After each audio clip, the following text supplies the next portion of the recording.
Did we come close to finishing it? 19, verse 19. We stopped at 19?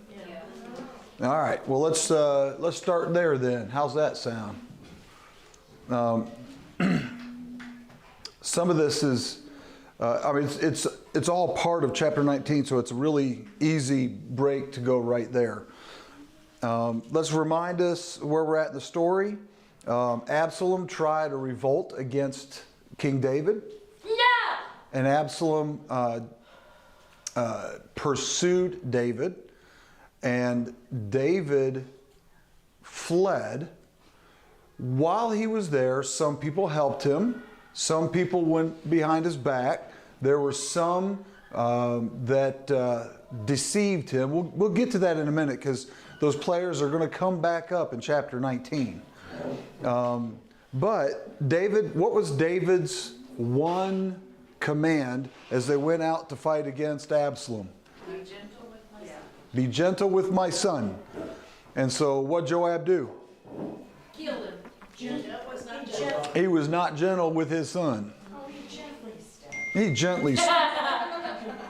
gently stabbed him. And then had his armor bearers surround him and stab him before. Yeah. Here.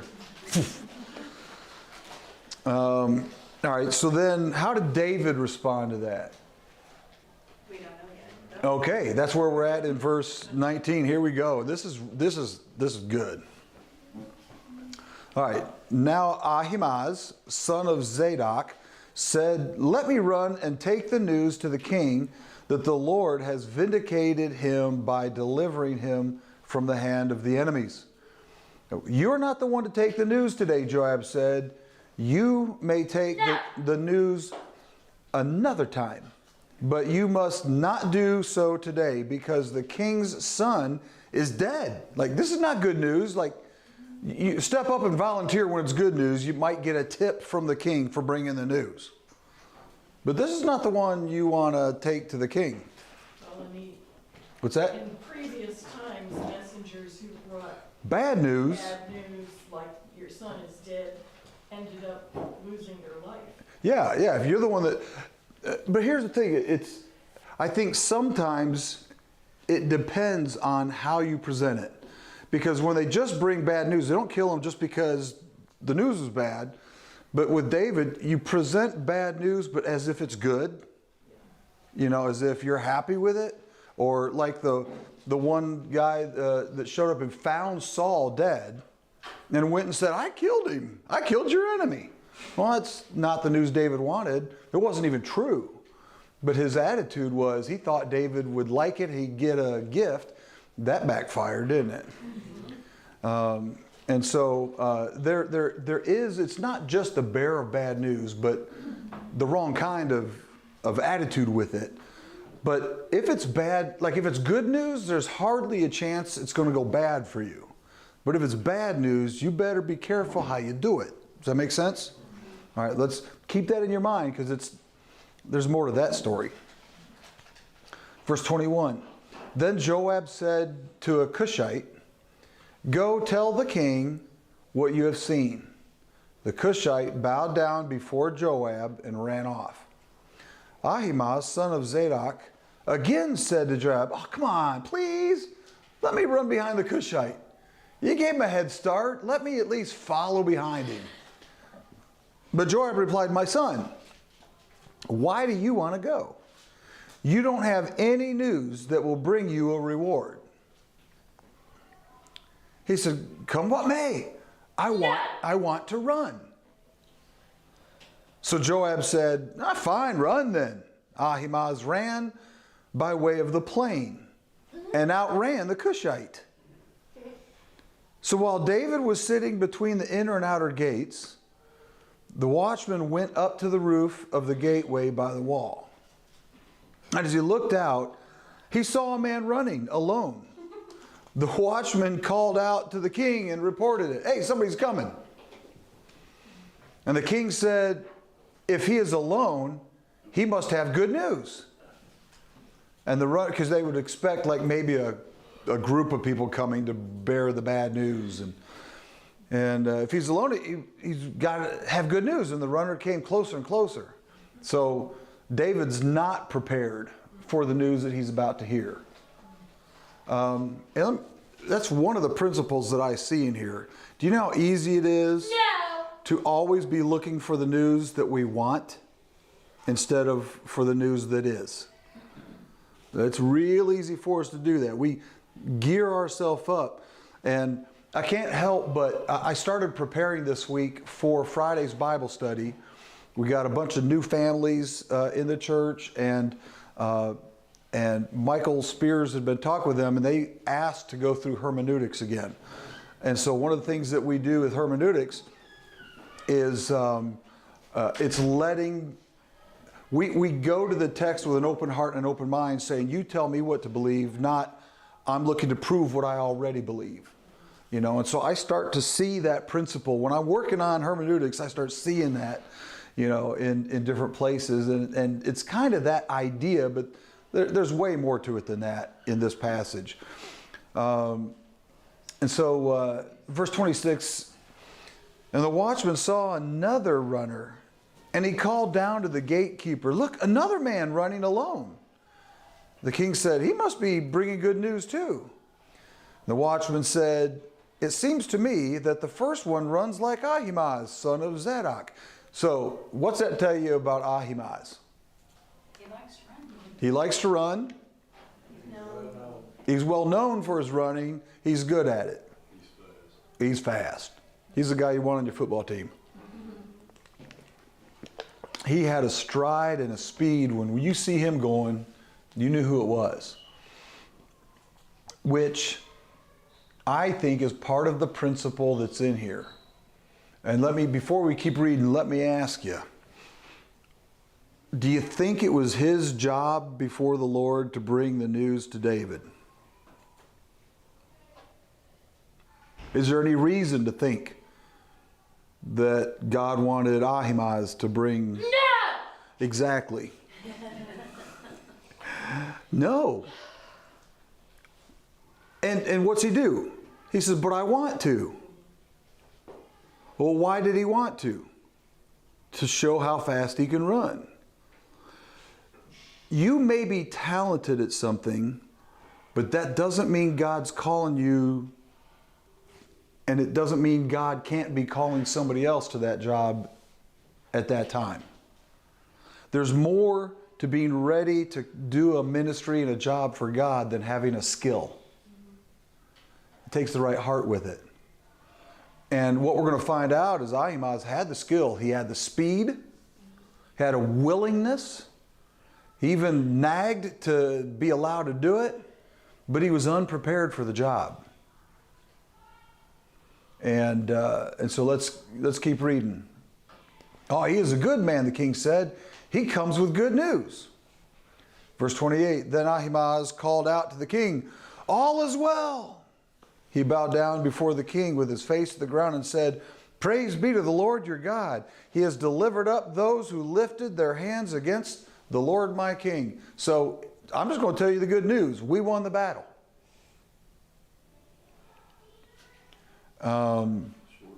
Short, sweet, only focusing on the positives, but there's more to the story. And the king asked, well, is the young man Absalom safe? And Ahimaaz answered, was he expecting that question? No, don't ask me that. I just came to give you good news. Give me the tip and let me out of here before you find out the bad news. And Ahimaaz answered, oh, well, I saw a great commotion, a great confusion, just as Joab was about to send the king's servant and me, your servant, but I don't know what happened.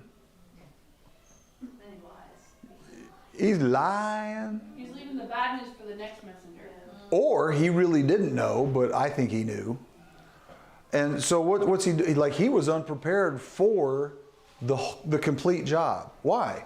Because he wanted the glory, but he didn't want the responsibility of taking the good with the bad. He just wants the good. And so I do see a principle in here. I think there's even more to it than that. But I've got so much good stuff in 19, I'm going to keep moving. So verse 29, 30. The king said, stand aside and wait here. At that moment, if I were Ahimaaz, I'd be a little scared. So he stepped aside and stood there. Then the Cushite arrived and said, my lord the king, hear the good news. The Lord has vindicated you today by delivering you from the hand of all who rose up against you.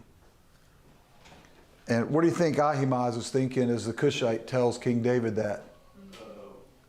I already told him that, but get ready. He knows what's coming next, doesn't he? And the king asked the Cushite, is the young man Absalom safe? The Cushite replied, may the enemies of my lord the king and all who rise up to harm you be like that young man. And the king was shaken. He went up to the room over the gateway and he wept. And as he went, he said, oh, my son Absalom, my son Absalom. If only I had died instead of you, oh, Absalom, my son, my son. It's almost like he loved Absalom. But you'd have had a hard time convincing me before this. It's almost like David just felt so much guilt, he was kind of done. And, but there's more to it than, I've said that like 4 times, haven't I? There's more to it than that. Well, we're getting to it. I was thinking that he was feeling guilty because this went on way too long and in a wrong direction, and it just ended up really bad. Yeah, let me give you a sneak peek as to where we're going today on some of this stuff. It's almost as if David did everything wrong if he wanted to keep his throne. And we're going to look at some details in a moment. And yet, who's on the throne? Well, if it's not him doing the right stuff to stay on the throne, what's keeping him on the throne? Why? That's who he wants there. Yes, that's because that's who he wants there. Go a little bit deeper on that. It involves his covenant, saying that a descendant of David is going to be on the throne forever. God made a covenant with David. David's not living up to it, but God's living up to it. And just kind of keep that thought in your head. And I think that's when I say there's more to it than what we're seeing, the surface stuff. I think it's going to be some comparisons between David and Saul and preparation for Solomon and a few other things that you'll see by the time we get there. Go ahead. I think too, the realization of the consequences of his sin Yes. at this point, and he's starting to see he lost one son because he sinned, and now he's lost another son because of his sin. And I think that as time continues to go on and he sees the continuing consequences falling, it's overwhelming to him. Yeah, and he'd rather die than face them. Right. I don't like to look at a story in the Bible and No. do a lot of what ifs. But, I last week when I was studying 18 and preparing the beginning idea of 19, but before last week's lesson, I guess it's been 2 weeks ago now, I did kind of a deep dive into God's judgment on David when he said, because of what you've done, even when he was forgiven, the sword would never depart from your house. And like I said, I don't like to do a lot of what ifs, but how often does God give a clear statement of, you could say prophecy, you could also say warning, that because you've done this, this is going to happen. And if the person repents deeper, God sometimes will relent on the calamity he said was going to happen. And David repented of his sin but he has not repented of his way of life of not parenting his children and just letting things happen with no consequences. And I often have wondered, like, was that a decisive? Because the reason a lot of the commentaries have said, well, even though David was forgiven, Absalom was going to do this because of God's, judgment. It's like, well, yes. And we know David, like with Bathsheba, he couldn't eat, he couldn't do anything while he thought maybe God would change the judgment on his son. When his son died, he got up and said, all right, now I can't bring him back, but I go be with him someday, and he carried on. But it's almost like he gave up trying to turn things around. Like, not completely, but you'll see this here in a moment. It's just he just failed leadership. It really is on so many angles, and we're going to see it here. And I think that is the point of this passage, is you got all this failed leadership and failed parenting, and yet, where is he? On the throne. And so we'll get to it. Let's start in verse 1 of chapter 19 now, and this answers the question, where's David's heart? We already got a hint of it, because he said, I'd rather die than Absalom have died. All right. So before we read it, let me ask you a question. How do you think David's fighting men that were loyal, a couple tens of thousands of men, sounds like a lot, but against the whole army of Israel, willing to risk their lives, and they win? And David says, oh, I wish we'd have lost. How's that going to go? Okay. Reminds me of this. I read ahead just a minute, but That's a even if lot. that happened, you could kind of, where this is going to go. Whenever they hear him, we've won this victory, and you're mourning about it, so we should have lost. It makes me think of like when the soldiers came home from Vietnam. Yes. It's that same Yes. sort of shame mentality of, And they- well, then why did we fight? What was the point of this? And if he's not happy with what we're doing, why did we do it? That is a good analogy, and keep that thought in your mind because there's more. I'm trying not to say some things on it yet because I want to get there. Verse 1, Joab was told, the king is weeping and mourning for Absalom. You would almost think that makes sense, wouldn't you? That's his son, right? No!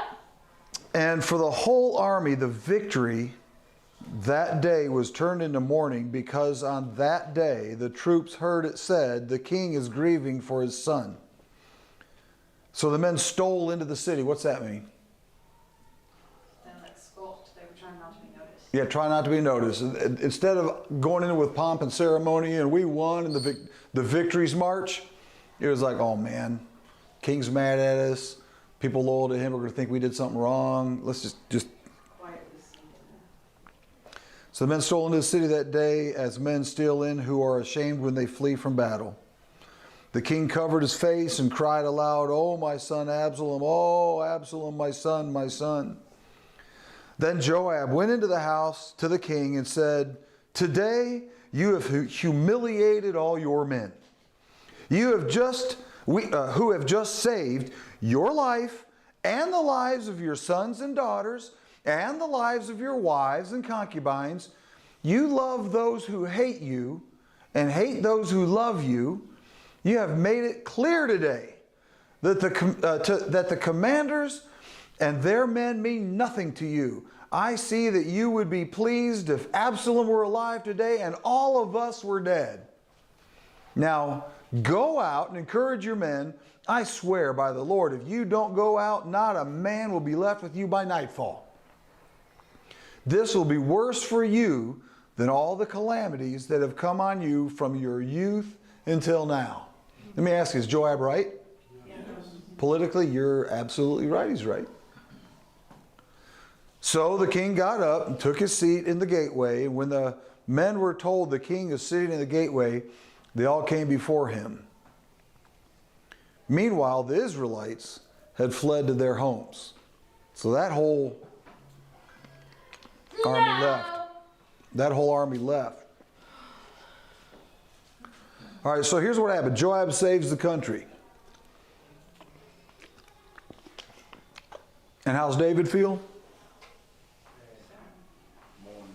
He's mourning.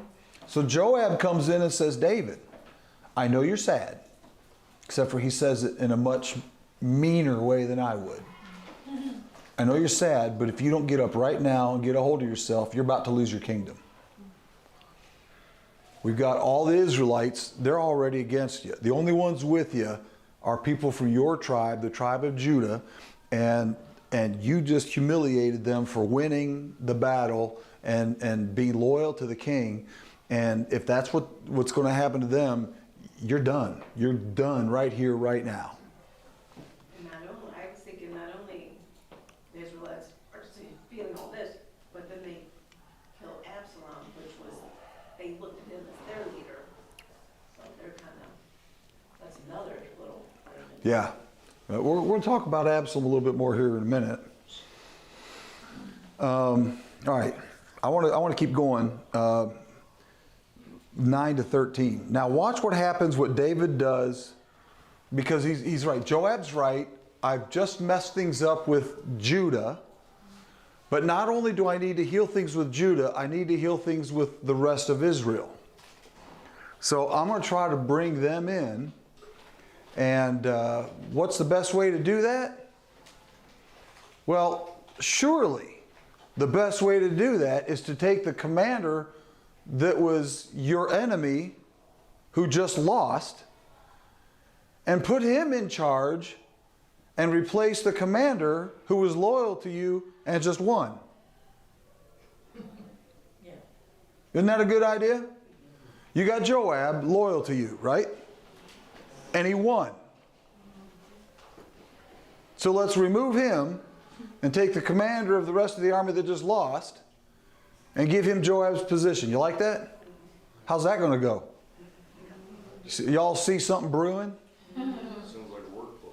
Yeah, it does. It's so often the wrong people get... Yeah. Verse 9. No. Throughout the tribes of Israel, all the people were arguing among themselves, saying, the king delivered us from the hand of our enemies. So talk about David. It's like, you know, we were following Absalom, but let's think about this for a minute. Who took on Goliath? Who took on the Philistines? Who freed us as a nation? Saul killed his thousands. Who killed their tens of thousands? Okay, that's the discussion in the dinner, at the dinner table that night. Y'all understand? It's going everywhere. The king delivered us from the hand of our enemies. He is the one who rescued us from the hand of the Philistines. But now he has fled the country to escape Absalom, and Absalom, who we anointed to rule over us, has died in battle. So why do you say nothing about bringing the king back? So they're going to the elders and saying, look, we followed you on this thing. This is not working out. Why can't we rebuild the relationship with the king who's done good for us? Y'all following? Okay. Verse 11, King David sent his message to Zadok and Abiathar, the priests, ask the elders of Judah, why should you be the last to bring the king back to his palace? Since what is being said throughout Israel has reached the king at his quarters. Nice. So he hears the talk. All of Israel's talking about setting you back up as king. So he says, hey, Judah, they're all going to set me up as king. You want to be last or you want to be first? Come on. You're my tribe. Let's do this thing. You set me up first. That puts you in position over the rest of Israel. You see that? Well, you will in a minute, but do you at least see that when the rest of Israel is ready to reunite David as king, David calls up Judah and says, let's get this thing moving. All right, let's keep tracking. Verse 12. You are my relatives, my own flesh and blood, so why should you be the last to bring back the king. Come on, everybody else is doing it. Jump on the bandwagon, but get up first. And say to Amasa, are you not my own flesh and blood? May God deal with me, be it ever so severely, if you are not the commander of my army for life in the place of Joab. I think he did that because where he was mad, because Joab came in and kind of got in his face. How many of you think it's because Joab got in David's face? Anybody? That's why David's going to replace Joab. Joab got in his face. What else did Joab do? Killed Absalom. What else did Joab do? Killed Abner. Killed Abnon. Like, when you think about what Joab has done, and I've got it in my notes and I'm getting ahead of myself. Let me read where I'm at so I don't miss something.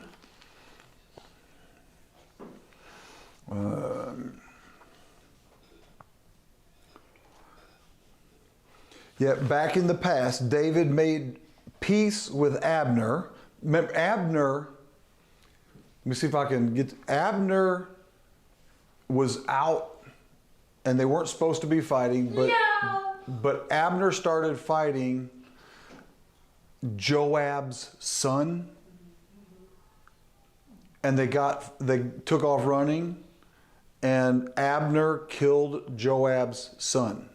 But it was kind of Joab's son's fault. Was it his brother or was it? It might have been his brother. Yeah, it was his brother. Was it his brother? Thank you. And so Joab's brother is killed by Abner, and David says basically, well, boys will be boys, and they weren't supposed to be fighting, so let it go. So let a family member go that just put politics over family. That's what David told Joab.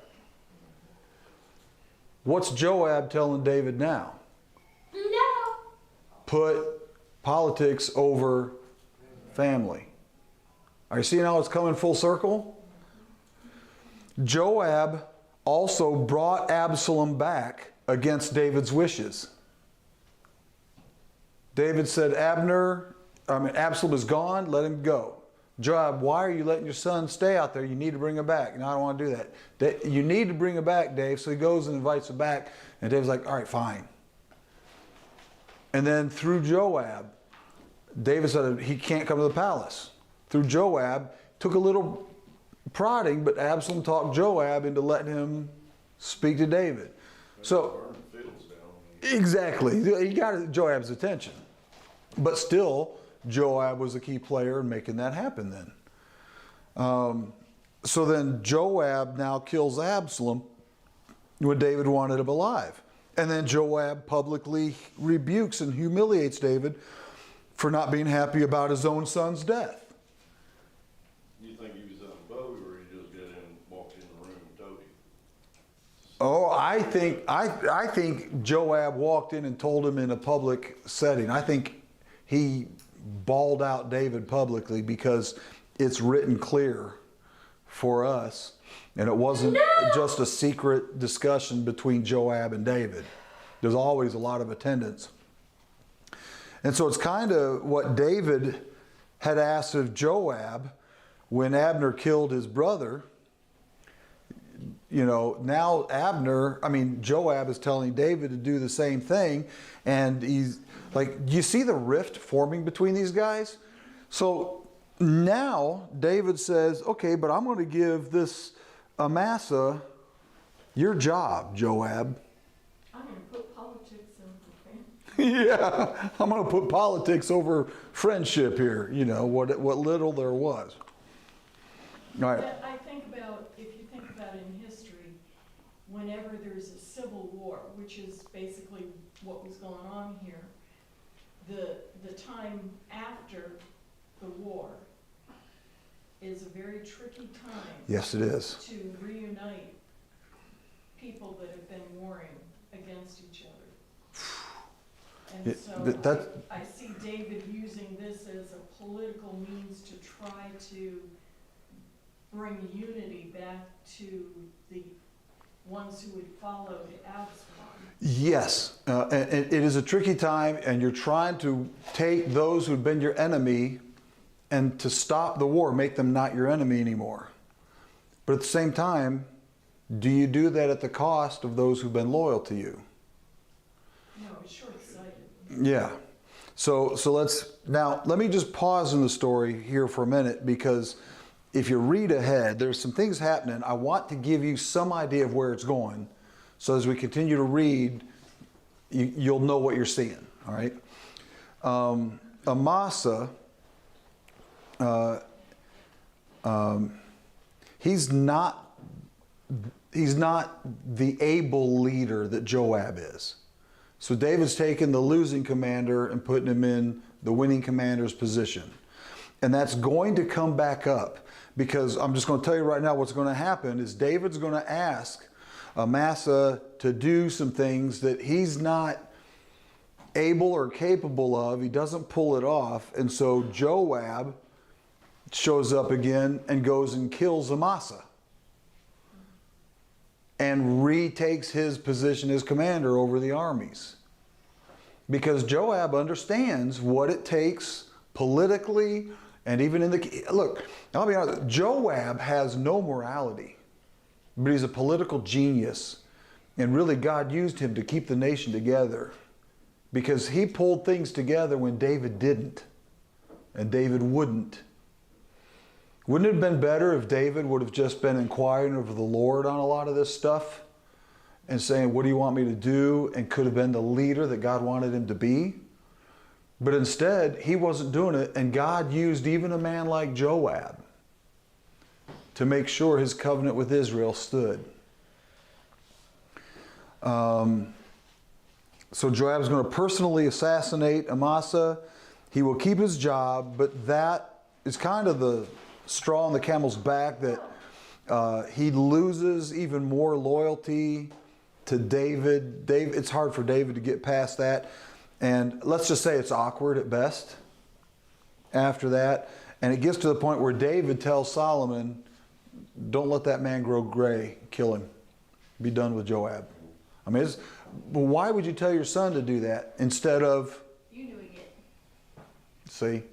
That's part of the weakness that we're seeing on David all the way through here is some of the things that he does, it looks like he's being merciful, but I think some of it might be, but some of it is he just has very little backbone when he's not on the battlefield. And you'll see some of that. So let's start in verse 15 now. Is that where we're at? 14. He won over the hearts of the men of Judah, so that they were all of one mind. They sent word to the king, return, you and all your men. Then the king returned and went as far as the Jordan. Now the men of Judah had come to Gilgal to go out and meet the king and bring him across the Jordan.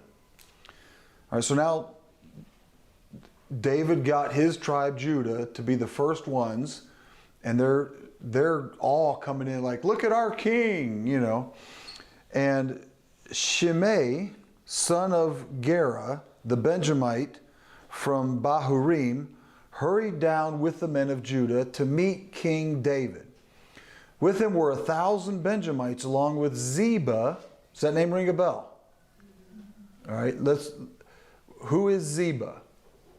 He was supposed to handle Mephibosheth. The steward of Mephibosheth. All right, so let me just pause here for a minute. We've got two guys. We've got Shimei, son of Gera the Benjamite, and you've got Ziba.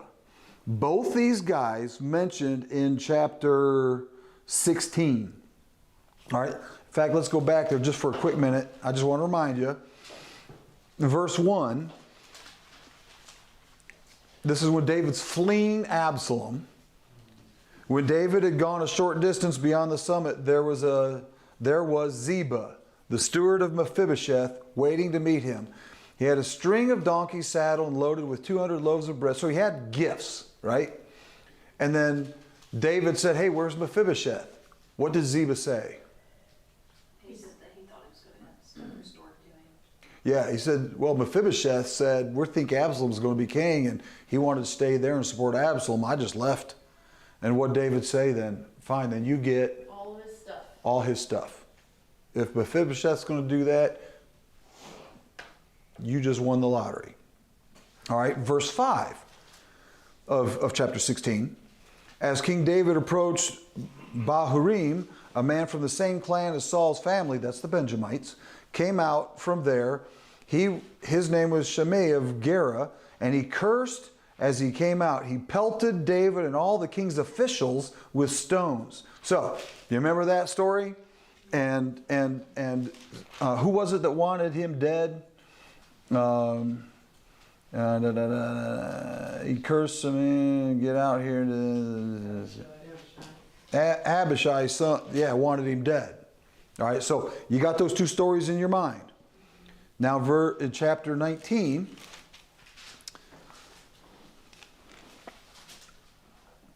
who's showing up in verse 16? Shimei, the rock thrower. The rock thrower. All right, so now you understand the context?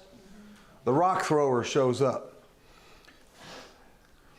And he hurried down with the men of Judah to King David, and with him, with that guy, was Ziba. Now, and Ziba was the one who we know already lied about Mephibosheth. So these two scoundrels coming together. You understand? All right, verse 18. They crossed at the ford to take the king's household over, to take the king's household over and do, they crossed at the ford to take the king's household over and do whatever he wished. When Shimei, son of Gera, crossed the Jordan, he fell prostrate before the king and said to him, "May my Lord not hold me guilty. Do not remember how your servant did wrong on the day my Lord the king left Jerusalem. May the king put it out of his mind. You do not look behind the curtain. Nothing happened." You know, one of those. "For I, your servant, know that I have sinned, but today I have come here as the first from the tribes of Joseph to come down and meet my Lord the king." Then Abishai, son of Zeruiah, said, "Shouldn't Shimei be put to death for this? He cursed the Lord's anointed." All right, so now you've got another guy that, really, for pelting the Lord's anointed and the officials with rocks, that's a capital crime. He should have been already dead. And Abishai was willing to do it back then. He's willing to do it now.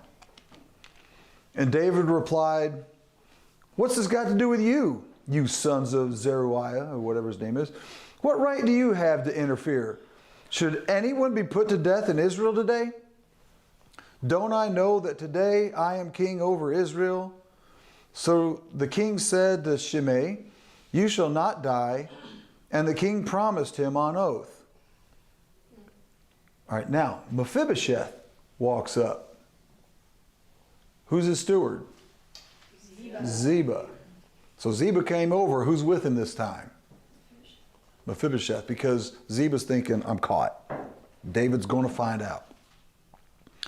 So Mephibosheth, Saul's grandson, also went down to meet the king. He had not taken care of his feet or trimmed his mustache or washed his clothes from the day the king left until the day he returned safely. He was in mourning. And his steward left him for a while. And he's crippled. When he came from Jerusalem to meet the king asked him, "Why didn't you go with me, Mephibosheth? Why did you stay back when your steward came?" He said, "My lord, the king, since I, your servant, am lame, I said, I will have my donkey saddled and I will ride on it, so I can go with the king. But Ziba, my servant, betrayed me. And he has slandered your servant to my lord the king. He lied to you about me. My lord the king is like an angel of God, so do whatever you wish. All my grandfather's descendants deserved nothing but death from my lord the king. But you gave your servant a place among those who eat at your table. So what right do I have to make any more appeals to the king? He could have said, hey, he lied to me. Get rid of him. Give me somebody better. But he said, I've already been blessed beyond what I deserve. You just decide, and I'm going to be happy with it. Can you imagine if we had that attitude with God more often? We go to God with such demands sometimes, the feeling like He owes us. No. And He doesn't. And really, let's be honest, haven't we already gotten more than we deserve? If I never got another thing on this earth from God and had to live a life of misery until it was over, He's worth it. And I've already got more than I deserve. That's Mephibosheth's attitude.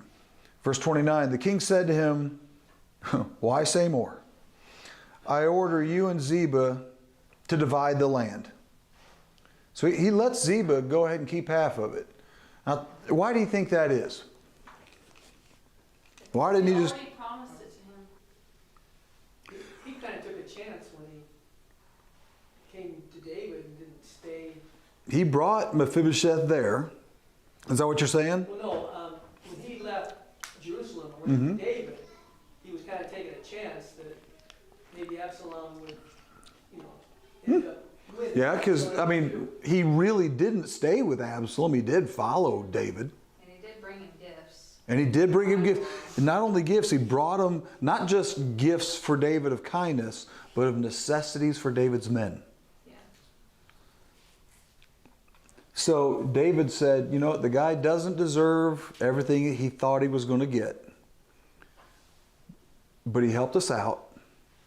I'm not going to kill him. Let's divide it. Before I go forward, I was gonna say on verse 22, part of that, I think, was his reply, whatever, he didn't want him to, Abishai to kill Shimei or whatever, Shimei, was because where the relation between Abishai and Joab, I think that was still, because that's what I have to do with you sons of Zariah, Yeah. because that's Joab. Yeah. You're absolutely, that's a really good observation there. It just shows you the pressure. David and Joab getting pushed further and further and further and further away. It's like if somebody, one of you were really mad at me and we're just getting on each other and I kept just gnawing at you. And then my brother Steve shows up and says, you Grafe brothers. It's a way of saying, it's not just you, Steve, but I'm going to treat you a little bit this way because of Tom. You see what I'm saying? That's a good observation. That's exactly the same kind of thing that's going on here. What's that? I could see that happening. Dad, you're so sweet. Thanks. All right. Where'd I leave off? Verse 30. Verse 30. I'm trying to get to 40. We're going to make it. 31, so We're going to make it. All right, so 31. All right, now, there's a division that's happening here. So far, from verse 14 till here, it describes David's interaction with two guys that were problem guys, right? Now we're going to switch over and we're going to see some good guys. So Barzillai,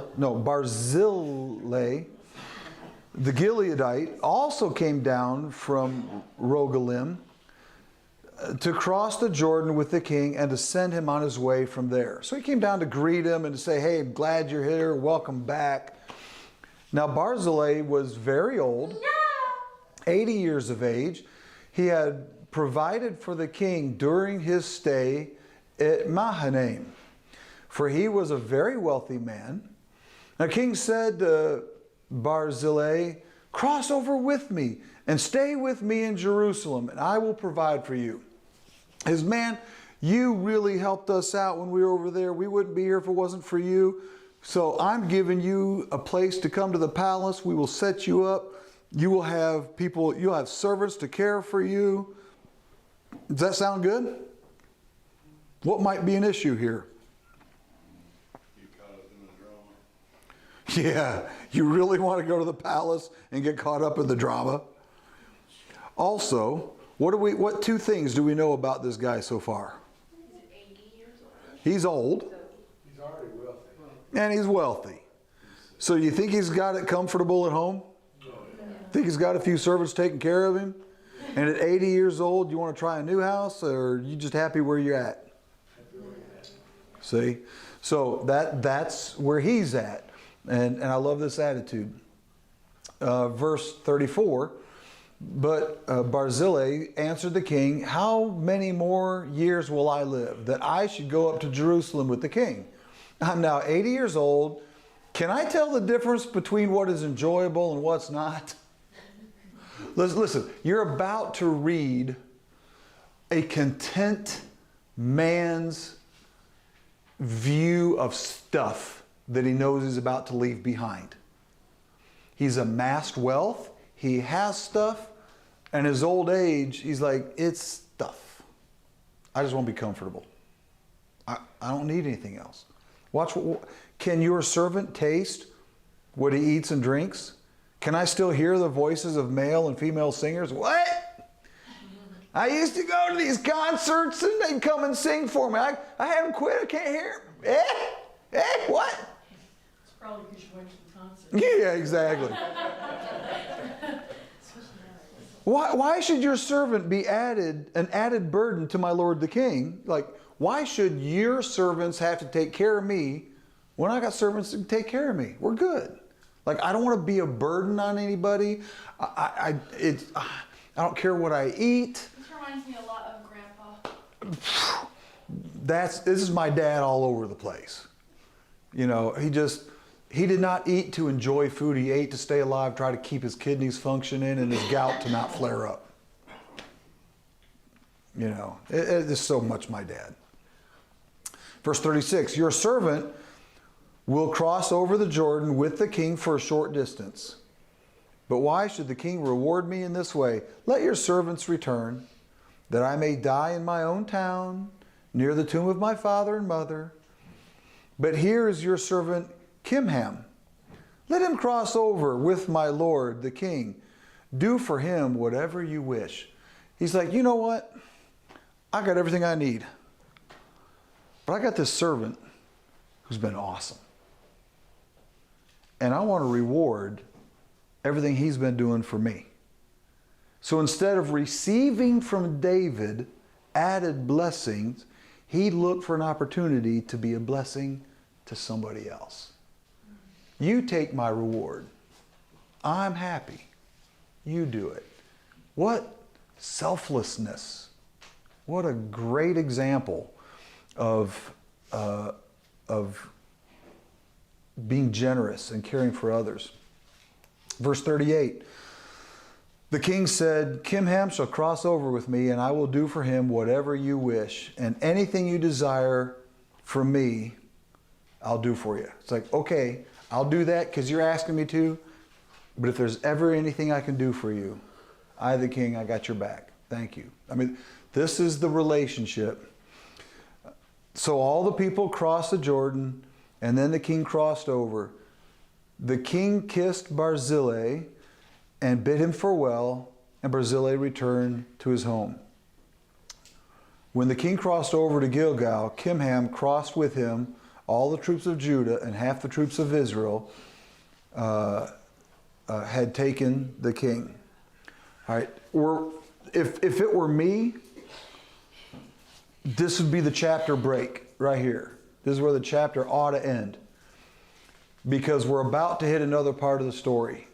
I'm going to read verse 41 and then make a couple comments. But 41 is the transition in the next week. I just want you to see where this is going.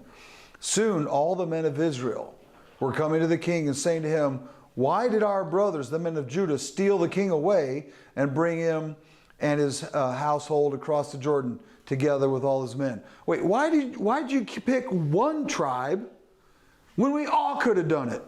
You did the celebration all by yourself and left us out. And you're starting to see the rift between Judah and Israel.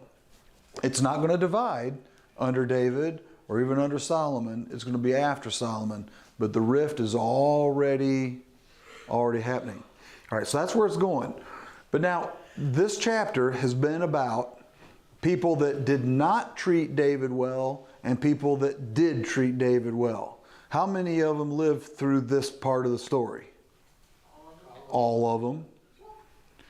Some had to come and beg for forgiveness, and they were able to walk away unharmed.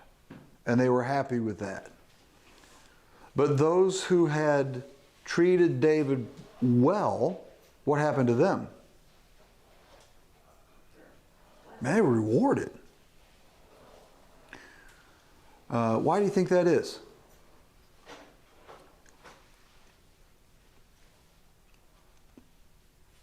It's an easy question. I was gonna say, that's one of those deals. Because they were loyal to him. Because they were loyal to him. I'm going to go one, I mean, I'm going to go, here, let me just wrap it up with this because it's 8 o'clock.